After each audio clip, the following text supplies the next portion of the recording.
বটবৃক্ষ। বয়সের ভারে নুইয়ে পড়েছে বটবৃক্ষের ডালপালা।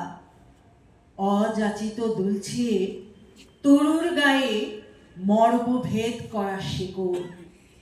বাঁকুড়ে দেখে বোঝা যায় অনেক পুরনো মহিরুহ।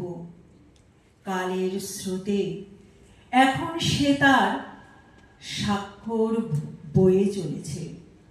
ঠায় দাঁড়িয়ে থাকা কখনো ঝড়ে হয়তো গায়ে লেগেছে আঘাত, কিন্তু ভেঙে পড়েনি। মাটিতে গাঁথা শক্ত মূলের ভিত্তি স্তম্ভ। এক বৃদ্ধ এসে বসেন ছায়াতলে। চোখ দুটো চকচক করে ওঠে। একদিন সেই লাগিয়েছিল নিজের হাতে চারাটি।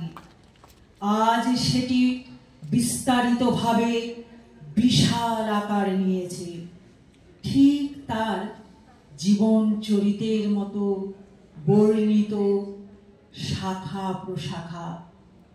উজ্জ্বলহীন, তারুণ্যহীন, নিঃসঙ্গ টেনে চলা বৈঠায় জৌলসের বাহুল্যতা হারিয়েছে ফিকে কাহিনীর তরণী।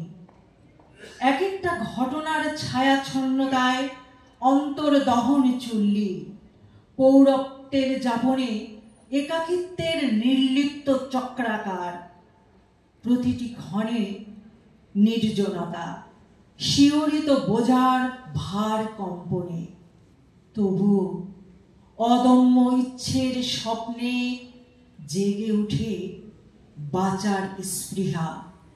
স্বাদ হয় মাখতে অফুরন্ত আলো, ফিরে পেতে লতিকার আনন্দ। যদি ভরে উঠত উঠোরে কলতান মুখর উৎসব। একে একে চলে গেছে যে যার প্রয়োজন মতো গন্তব্যে। মাটি আঁকড়ে রয়েছে পড়ে নির্জীবতার বৃদ্ধাশ্রমে। নমস্কার।